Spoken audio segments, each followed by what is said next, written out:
চ্যাপ্টারটা সমাপ্তি, রোগীলিপি, রোগী পর্যবেক্ষণ, এই চ্যাপ্টারের আজকে সমাপ্তি হলো আমাদের। এরপরে আমাদের যে সামনে থেকে ক্লাসগুলো থাকবে সেটাতে থাকবে হচ্ছে 105 নম্বর সূত্র থেকে 145 পর্যন্ত। আমরা 105 হয়তো এক সপ্তাহে পড়বো, দ্বিতীয় সপ্তাহে 106, 107, 108 এইভাবে আমরা ধারাবাহিকভাবে পড়তেছি। ইনশাআল্লাহ ধারাবাহিকভাবে আমরা চালিয়ে যাব। তো এই রোগীলিপি সংক্রান্ত যদি কোনো কোশ্চেন থাকে তাহলে এখন এই রোগীলিপির মধ্যে যদি কোনো কোশ্চেন বা এই 83 থেকে 104 এর মধ্যে যদি কোনো কোশ্চেন থাকে তাহলে কোশ্চেন করতে পারেন। আরেকটা বিষয় হচ্ছে আমি যেখানে বলিনি মহামারী ব্যাধির যে রোগীলিপিটা সেটা কেমন হবে সেটা সম্পর্কে আমাদের 101, 102, 103 এই সূত্রগুলোতে মুয়াত্তা হ্যানিম্যান আমাদের দেখিয়ে দিয়েছেন। যেহেতু এখন আমরা শুধুমাত্র অ্যাকিউট কেস আর ক্রনিক কেসটা করলাম, মহামারী কেসের রোগীলিপিটাও আমাদের জানা থাকতে হবে। মহামারী কেসে আমাদের একজন রোগীর রোগীলিপি করে কখনোই এই মহামারীর জন্য সঠিক ওষুধ নির্বাচন করা সম্ভব হবে না। এই জন্য 5 জন বা 10 জন রোগীর রোগীলিপি অ্যানালাইসিস করে যে সিমটমটা দেখা যাবে যে 10 জনের 7 জনের মধ্যে প্রমিনেন্ট আকারে দেখা দিয়েছে বা 7 জনের রোগীলিপিতে ইনক্লুড করা আছে, সেই সিমটমটাকে বেশি গুরুত্ব দিয়ে এই সিমটমটা আপনার ম্যাথমেটিক্যাল কোন ওষুধটা উৎপাদন করতে পারেন, তাহলে সেই ওষুধটা এই মহামারীর জন্য অ্যাপ্রোপ্রিয়েট ওষুধ। যেটা আমরা আরো বেশ কিছু সূত্রে বা 150 এর পরে যে সূত্রগুলা এগুলোতে আমরা পাবো যে মহামারী ব্যাধির চরিত্র নিরূপণ করা, এইসব কেজে ওষুধ নির্বাচন করা, কিভাবে আমরা সঠিক ওষুধ নির্বাচন করব, তারপর কিভাবে অ্যান্টিডোট ওষুধগুলো আমরা দিব নির্বাচন করব, এগুলো সংক্রান্ত সামনে আমাদের আলোচনা আসতেছে। আর অ্যাকিউট কেস ক্রনিক কেস সংক্রান্ত যদি কোনো কোশ্চেন থাকে বা জানার থাকে বা কোনো পরামর্শ থাকে তাহলে এখন প্রশ্ন করতে পারেন স্যার।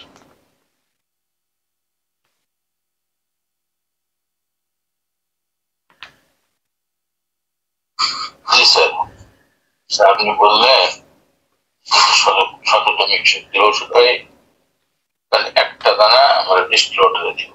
জি, পাত্রে যদি 50 শতমিক ওষুধ হয় সেক্ষেত্রে একটা দানা দেব। ক্রনিক কেসে আচ্ছা যেগুলো অ্যাকুইট কেস বলি, যেগুলো আক্রমণ করে আবার সেরে যায়, এক্ষেত্রে আমাদের কতটুকু পানিতে এই একটা দানা শততম কিংবা 50। আচ্ছা, সেটা মুয়াত্তা হ্যানিম্যান আমাদেরকে যে নির্দেশ দিয়েছেন 100 ml বা 4 আউন্স ডিস্টিল ওয়াটারে একটা বড়ি 4 আউন্স ডিস্টিল ওয়াটারে মিশিয়ে বড়িটা গলে যাওয়ার পর 8 থেকে 12টা ঝাঁকি দিয়ে 4 আউন্স বা 100 মিলি যে শিশিটা 100 মিলি শিশিতে ডিস্টিল ওয়াটার নিতে হবে, একদম বোতল ভর্তি করা যাবে না। আমার এখানে যে শিশিটা হাতের নাগালে ছিল তো এটা হলো 30 মিলি শিশি। যদি আমরা এটাকে 100 মিলি ধরি, এই শিশিটার এই পর্যন্ত গলা পর্যন্ত ডিস্টিল ওয়াটার দিয়ে এটাতে একটা বড়ি নির্বাচিত ওষুধের, সাপোজ আমি যে ওষুধটা নির্বাচন করলাম যে সাপোজ গ্রাফাইটিস 5/0 50 সহস্রতমিকে, এখান থেকে একটা বড়ি আমরা কাগজে ঢেলে নিয়ে তারপরে এই ডিস্টিল ওয়াটারের মধ্যে দিব। বড়িটা 2-1 মিনিটের মধ্যে গলে যাবে। গলে যাওয়ার পর এই শিশিটা আমরা ডান হাতে ধরে বাম হাতের উপরে, যদি আমাদের ধরতে সমস্যা এইভাবে ধরে বাম হাতের উপরে, ডান হাতে ধরে বাম হাতের উপরে সজোরে 8টা থেকে 12টা এইভাবে ঝাঁকি দিয়ে তারপর রোগীকে দেব। এখন রোগী কিভাবে সেবন করবে, যদি acute case, suppose acute case, আমাদেরকে একটা মেজারমেন্ট করতে হবে যে এই শিশিতে কত ফুটা বা কত মুখা ঔষধ আছে।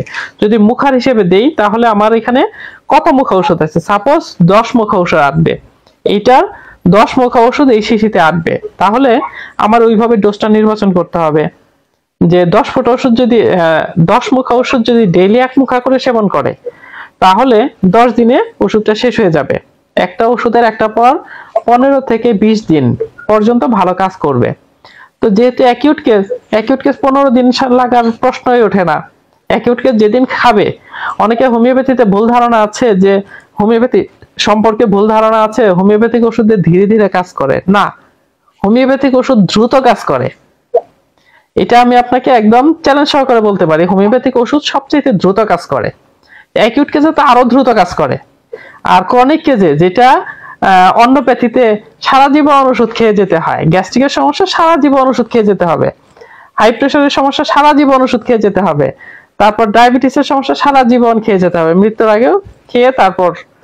তো যাই হোক, সেই সব ব্যাধিগুলা যেগুলো আরোগ্যযোগ্য ব্যাধি, দুরারোগ্য ব্যাধি নয়, আরোগ্যযোগ্য যে ব্যাধি, এইটা ব্যাধি আমরা কিভাবে চিনবো, সেটা আমাদের চেনার জন্য যেটা আমরা 14 নম্বর সূত্রে পড়ে এসেছি, 14 নম্বর সূত্র পড়লে আমরা বুঝতে পারবো যে কোন ব্যাধিটা আরোগ্যযোগ্য আর কোনটা আরোগ্যযোগ্য নয়। যদি ব্যাধিতে অপচিকিৎসা হয়ে আসে তাহলে সেটা ভিন্ন কথা। আর 1 নম্বর সূত্রের ব্যাখ্যার মধ্যে বলা আছে হোমিওপ্যাথিক আরোগ্য কলাই যেন ম্যাজিকের মতো সকল প্রাকৃতিক ব্যাধিসমূহ নির্মূলভাবে আরোগ্য করে যদি জীবনী শক্তি, যা অ্যালোপ্যাথি অন্যপ্যাথিক চিকিৎসাগুলো কর্তৃক ক্ষতিগ্রস্ত হয়নি বা ধ্বংস করা হয়নি। যেমন টিউমার হয়েছিল, কেটে ফেলা হয়েছে, আবার হয়েছে, কেটে ফেলার পর সেটা দুরারোগ্যতা লাভ করে, বা আঁচিল হয়েছিল, কেটে ফেলা হয়েছে, তারপর আবার হয়েছে, তখন আবার আসছে। স্যার একটু মিউট করে দিলে ভালো হয় মনে হয়। তো হোমিওপ্যাথিক আরোগ্য করাই যেন ম্যাজিকের মতো সকল প্রাকৃতিক ব্যাধিসমূহ নির্মূলভাবে আরোগ্য করে যদি জীবনী শক্তি মোটামুটি ভাবে ভালো থাকে। তো এই জন্য ক্রনিক কেস, আচ্ছা 100 মিলি পানিতে যদি 10 মুখা ওষুধ হয় বা 100 মিলি শিশিতে যদি আমাদের এটার 20 মুখা বা 30 বা 50 মুখা ওষুধ যদি হয়, একটা মেজারমেন্ট করে নিতে হবে যে মুখাটা 100 মিলি শিশির, যে মুখাটা ওই মুখার 50 মুখা ওষুধ হবে।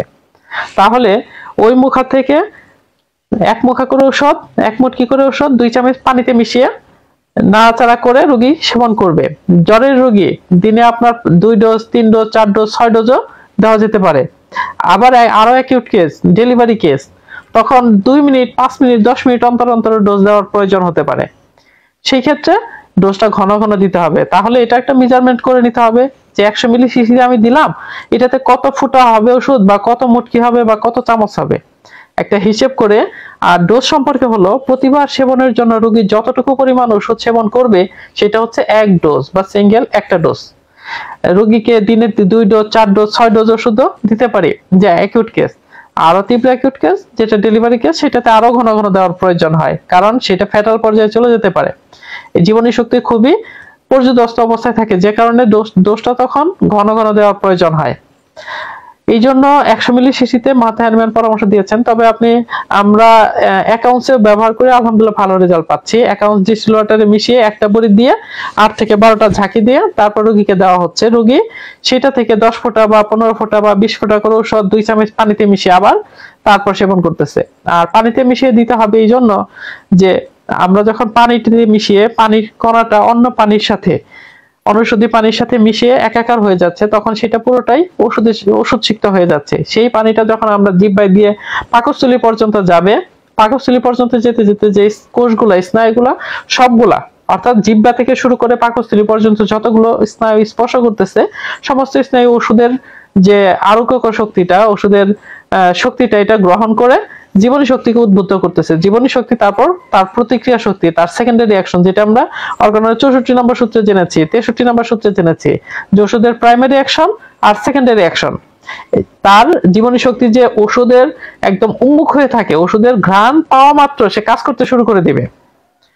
তো ওষুধ কাজ করা শুরু করেছে কিনা, এই জন্য আমাদের অর্গানের দিক নির্দেশনা দেওয়া আছে যে হ্যাঁ ওষুধ কাজ করা শুরু করেছে। অনেকে আমাদের যারা ডাক্তার আছেন তারা অনেক ভুল করে থাকেন, তার মধ্যে চিকিৎসক 3টা যে ভুল করে থাকেন, এই ভুল সম্পর্কে হ্যানিম্যান আমাদেরকে প্রশ্ন করেছেন যে চিকিৎসক কোন 3টা ভুল করে থাকেন। আর এই যে 3টা ভুল করে থাকেন, তিনি উত্তর দিয়েছেন যে এই 3টা ভুল করে থাকেন। এই ভুল সম্পর্কে আমাদেরকে আগে সতর্ক করে গিয়েছেন, তারপর আমরা সেই ভুলটা প্রতিনিয়ত করে থাকি। যেমন আমাদের পরিবারে কেউ অসুস্থ হলো, আমাদের সন্তান বা আমাদের আত্মীয় স্বজন, আমরা ওষুধ দেওয়ার পর প্রত্যাশা করি সাথে সাথে সুস্থ হয় না কেন, সাথে সাথে কেন সুস্থ হয় না, ওষুধ আমরা পাল্টাতে থাকি। কিন্তু আমাদের প্রথম যে ওষুধটা নির্বাচন করেছিলাম সেইটাই সঠিক ওষুধ ছিল, কিন্তু আমাদের ব্যতিব্যস্ততার কারণে, আমাদের আবেগের কারণে আমরা আরো ভুল পথে রোগীকে আরো জটিল পর্যায়ে নিয়ে গিয়েছি। এই জন্য চিকিৎসক যে 3টা ভুলের কথা মাতা হ্যানিম্যান বলে গিয়েছেন, এই ভুলটা আমাদের করা যাবে না। আর এই ভুল এড়ানোর জন্য আমাদের অর্গানটা পড়তে হবে। অর্গানের প্রতি আস্থা যখন বাড়বে তখন আমরা সঠিক ওষুধের প্রতি দৃঢ় প্রত্যয় নিয়ে অবস্থান করতে পারবো, রোগীকে পরিবারের লোকজনকে সান্ত্বনা দিতে পারবো। আর যখন আমাদের নিজের প্রতি আস্থা কনফিডেন্স থাকবে না, তখন আমরা তো নিজের পরিবারেও সান্ত্বনা দিতে পারবো না, আর নিজের পরিবারের কেউ অসুস্থ হলে তো কথাই নাই, রোগীতে ওই রকম আশ্বস্ত হতে পারবো না। কারণ চিকিৎসা পেশা একটা দায়িত্বটা কোন পর্যন্ত, রোগী যতদিন না সুস্থ হন। হ্যানিম্যান তার লেজার রাইটিং আমাদেরকে এই সম্পর্কে বলে গিয়েছেন যে চিকিৎসা পেশা একটা চুক্তি, আর এই চুক্তিটা করা হয় অদৃশ্যভাবে।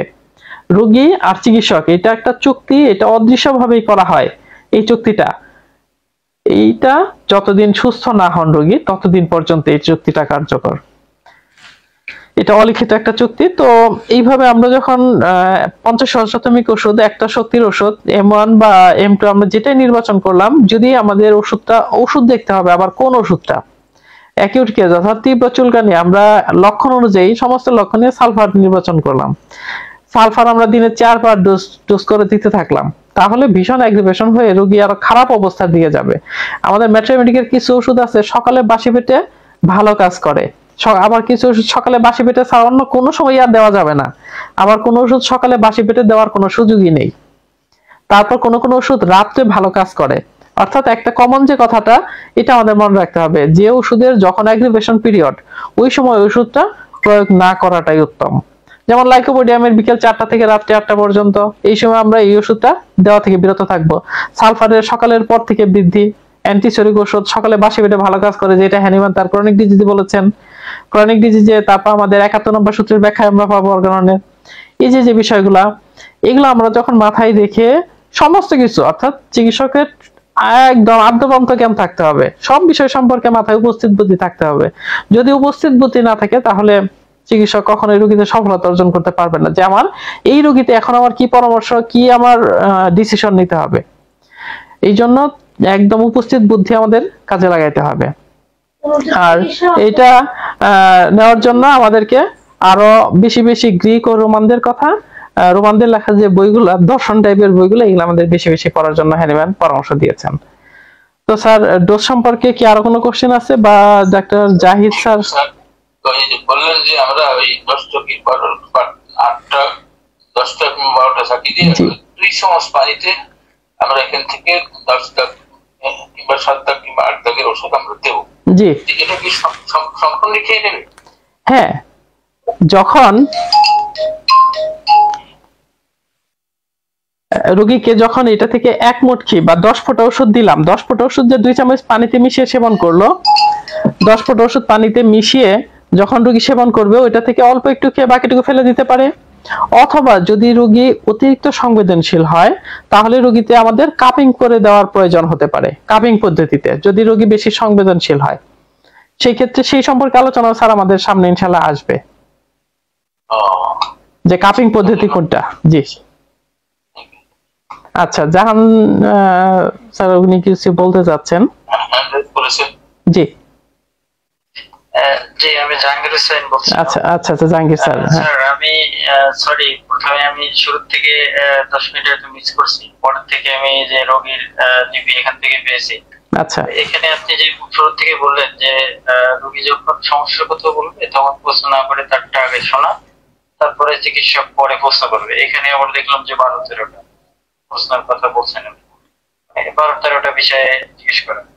এখানে আমি দেখছি যে এতগুলো যে ওই রোগী লিপিতে লিখে রাখা, এবং যার কাছে শোনা হচ্ছে সে যদি বিরক্ত হয়, সেক্ষেত্রে যে যেগুলো বাদ দেওয়া যায় এরকম কোনো কিছু আছে নাকি?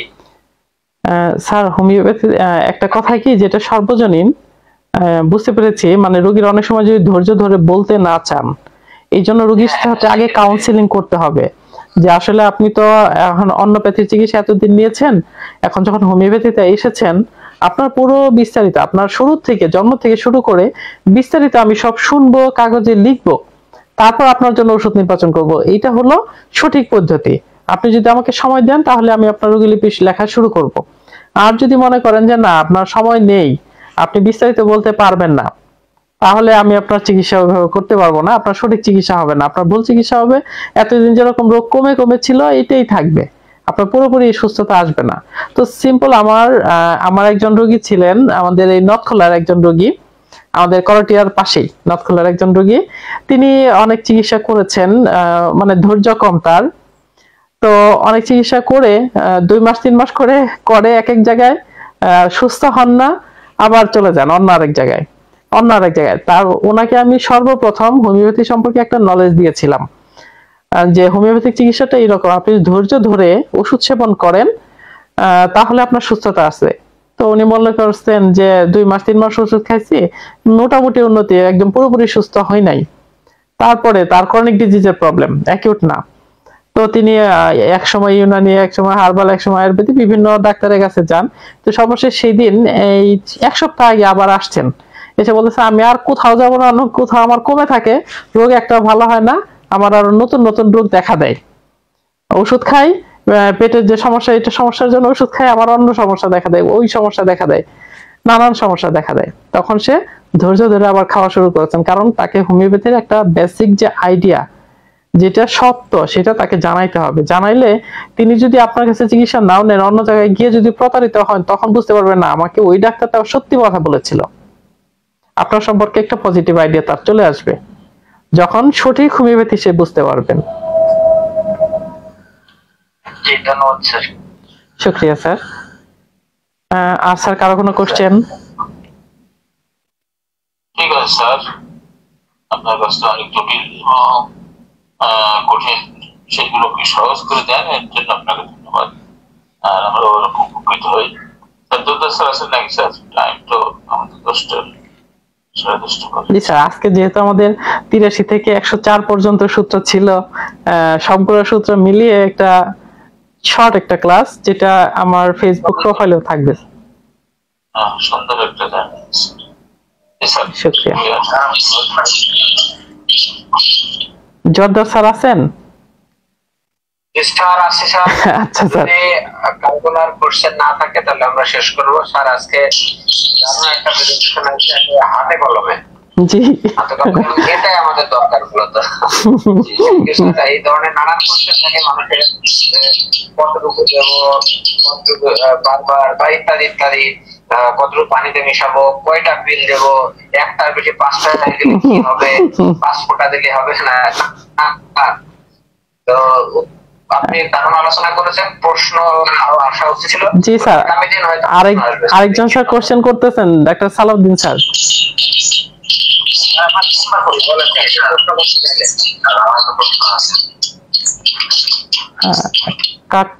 হ্যাঁ বলুন স্যার।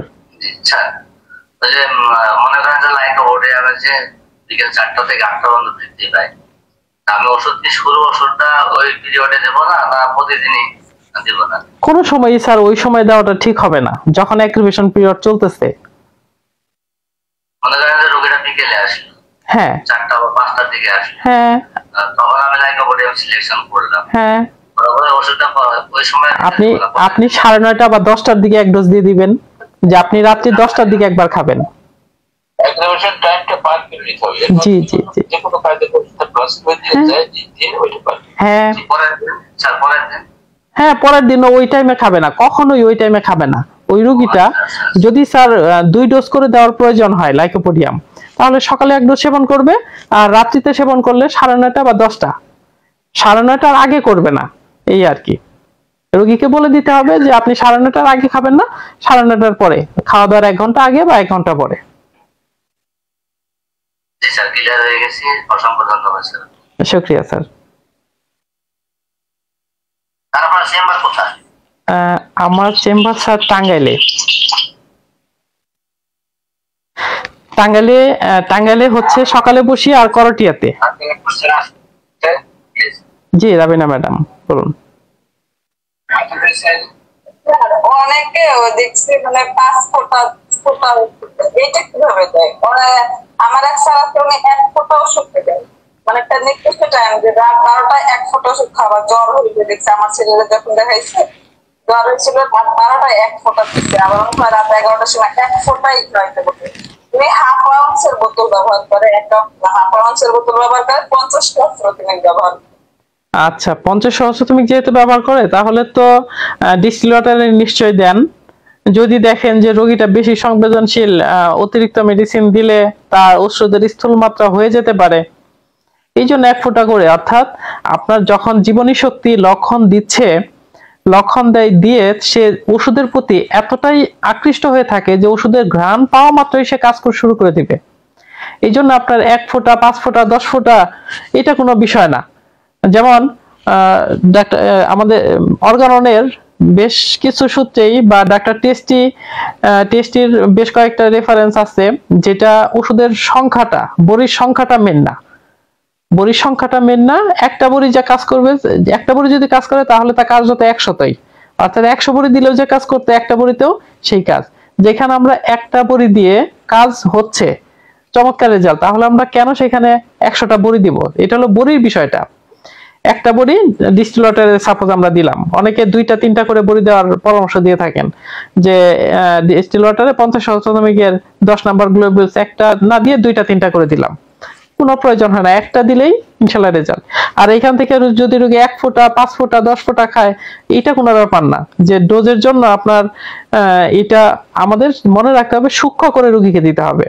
যেটা আমরা একটা বড়ি এই 15 ml শিশিতে, যেটা আপনি বললেন আপনার 15 ml শিশিতে ব্যবহার করা, হ্যাঁ 1 নাম শিশিতে ব্যবহার করা যায়। 5 মিলি শিশি, যেটা কাচের সিমলা শিশি, যেটা 5 মিলি সিমলা শিশি বা লিজা শিশি, যেটা আমরা কাচের শিশি, যেটা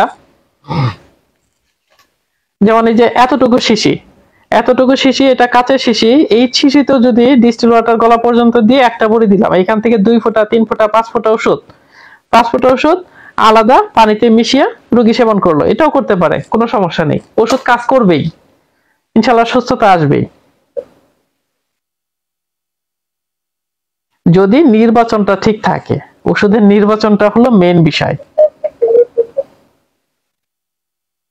জি, এটা 15 মিলি, 15 বা 20 মিলি মেবি শিশিটা। জি, আর কারো কোনো কোশ্চেন আছে? এইটা যদি আমি একটা দিই তাহলে কি একটা ডোজ হবে বা ওইটাকে খেতে হবে? হ্যাঁ, প্রতিবার সেবনের জন্য যতটুকু ঔষধ নির্বাচন করা হয়, যতটুকু ওষুধ দেওয়া হয়, সেটা হচ্ছে 1 ডোজ। আমরা যদি রোগীকে 1 ফোঁটা করে ওষুধ, তারপরে দিনে 2 চামচ পানিতে মিশিয়ে দিনে 5 বার খাচ্ছে, তাহলে দিনে 5 ডোজ হচ্ছে।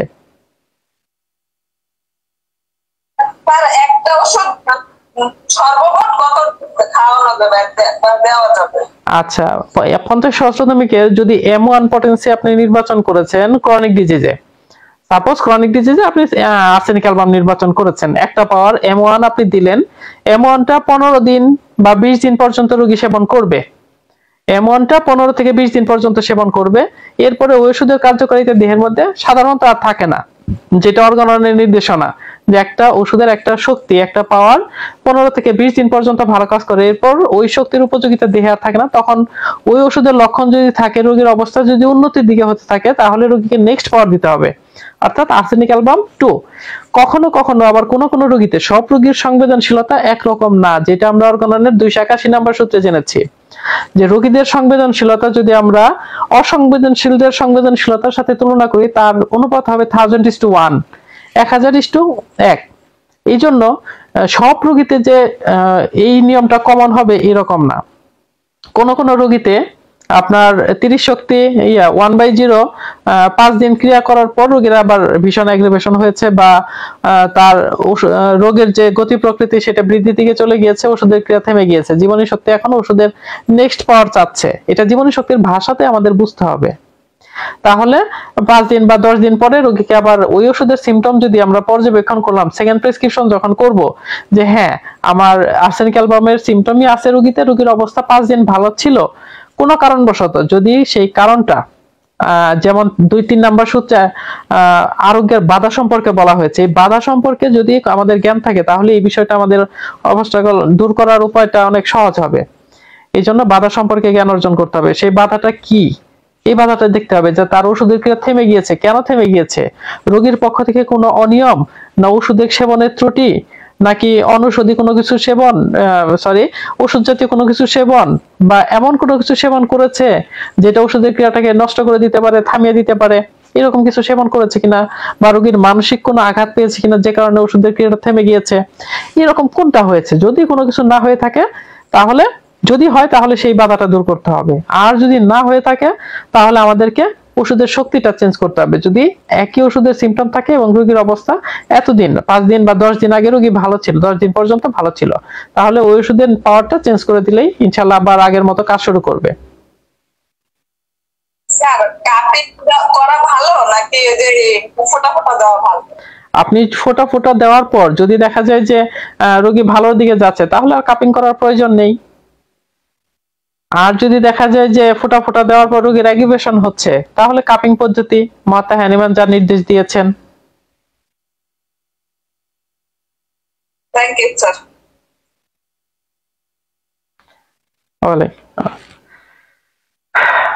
অনেক কোশ্চেন আসছে অনলাইনে লাইভে।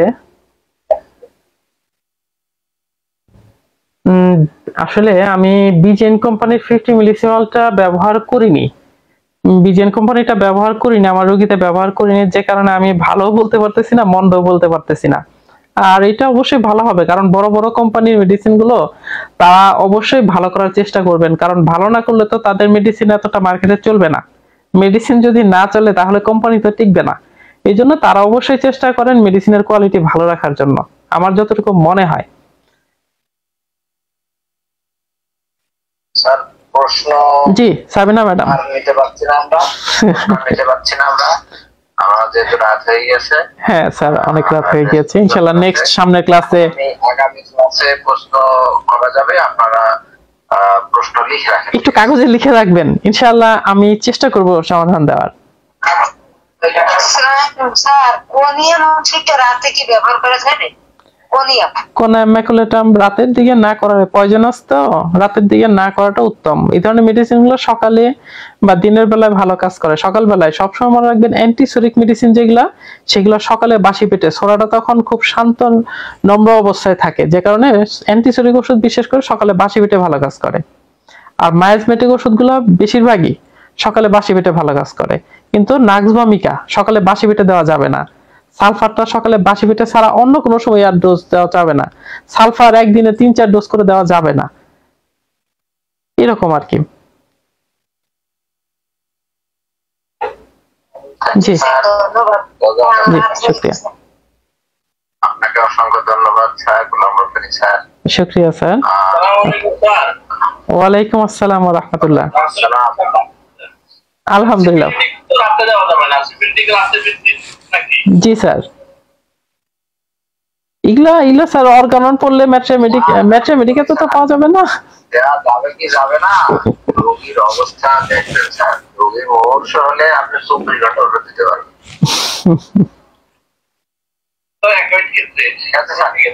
ইনশাআল্লাহ মনিরউদ্দিন স্যার অবশ্যই চেষ্টা করব। জি ভাইটাল বলছে যে স্যারে বললো জোরদার স্যারে।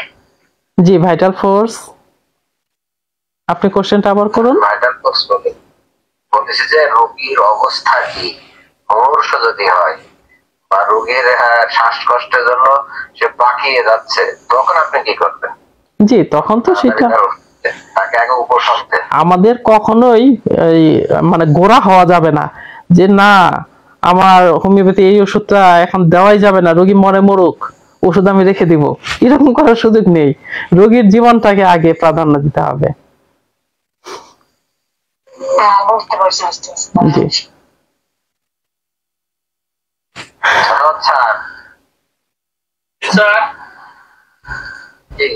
খাওয়া দাওয়া শুয়ে পড়েছেন না, কথা বন্ধ হয়ে গেল না?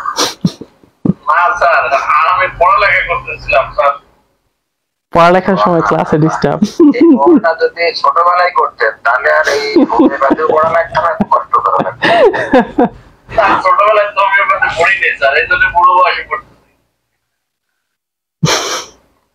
আচ্ছা থ্যাংক ইউ স্যার। জি শুকরিয়া স্যার। জি শুকরিয়া ইনশাআল্লাহ। আর যাদের কোশ্চেন আছে পরবর্তী ক্লাসে ইনশাআল্লাহ। আসসালামু আলাইকুম ওয়া রাহমাতুল্লাহ। না স্যার বললাম যে আজকে যাদের কোশ্চেন আছে কোশ্চেনের অ্যানসার গুলো দিতে পারলাম না, ইনশাআল্লাহ সামনের শনিবারে আমি দিব ইনশাআল্লাহ অ্যানসার। কোশ্চেন গুলো একটু লিখে রাখবেন কাইন্ডলি, আমি ইনশাআল্লাহ চেষ্টা করব। যত কোশ্চেন আছে, কিভাবে ওষুধ প্রয়োগ, কিভাবে তৈরি, ইত্যাদি ইত্যাদি ইত্যাদি। জি জি ইনশাআল্লাহ। শোনেন, এই ওষুধ প্রয়োগ আর তৈরি শিখতে ওস্তাদের 3 বছর পাগল লাগতো আগে, এখন সেটা তো আমার 15 মিনিটে দেখা গেছে। এই অনলাইন হওয়াতে এই সুবিধাটা হয়েছে বর্তমানে। জি, আসসালামু আলাইকুম ওয়া রাহমাতুল্লাহ। আসসালামু আলাইকুম ওয়া রাহমাতুল্লাহ। লাইভে অনেকেই যুক্ত ছিলেন, তো ধন্যবাদ সবাইকে। আমাদের অনলাইন ক্লাসটি আজকে হলো, আমাদের আজকের ক্লাসটি সম্পূর্ণ হলো অর্গাননের রোগী পর্যবেক্ষণের উপর ভিত্তি করে 83 থেকে 104 নম্বর সূত্র থেকে যে আমরা পড়েছি গত ক্লাসে পর্যন্ত, সেই ক্লাসগুলো থেকে জিস্ট নিয়ে আজকে একটা রোগীলিপি বা ক্রনিক কেস বা অ্যাকিউট কেস করার রোগীলিপিটা প্রণয়ন সম্পর্কিত। তো যদি এরকম ক্লাস চান তাহলে ইনশাআল্লাহ লাইভে গিয়ে করব। আমরা সাধারণত গ্রুপের মাধ্যমে, আমার একটা গ্রুপ আছে অর্গানন অফ মেডিসিন গ্রুপ, আমাদের holistic health group, good night class, good morning class, এরকম গ্রুপ আছে। কেউ যদি গ্রুপে যুক্ত হতে চান যুক্ত হতে পারেন। আমাদের ফ্রি ক্লাস হয়, প্রত্যেকদিনই ক্লাস আছে, সকালে রাত্রে, আপনাদের সুবিধা মতো ক্লাসে জয়েন করতে পারেন। কারণ ডাক্তারিতে সারা জীবন পড়ে যেতে হবে, পড়ার কোনো বিকল্প নেই। এই জন্য আপনি গ্রুপের মাধ্যমে পড়লে আপনি মিউট করে রাখলেন, আপনি সব শুনলে এটা অনেক মনে থাকবে। অনেক সময় বাসায় নিজে একা একা পড়া হয় না অনেক সময়, যে কারণে মোবাইল থাকলে সাথে আপনি ক্লাসে অ্যাটেন্ড করলেন বাস। আমরা কোনো ফি বা কোনো টাকা নিয়ে ক্লাস করাই না, এটা টোটালি ফ্রি ক্লাস, এইটা আর কি। তো এতক্ষণ যারা সংযুক্ত ছিলেন সবাইকে অনেক অনেক ধন্যবাদ। আল্লাহ পাক আপনাদের সবাইকে ভালো রাখুন, সুস্থ রাখুন, সুন্দর রাখুন, এই প্রত্যাশায় আমি আজকে লাইভ থেকে বিদায় নিচ্ছি। আমি ডাক্তার গোলাম রাব্বানী রাসেল, আমার বাসা টাঙ্গাইলে, আমি টাঙ্গাইলেই করটিয়াতে প্র্যাকটিস করি। ধন্যবাদ। আসসালামু আলাইকুম ওয়া রাহমাতুল্লাহ।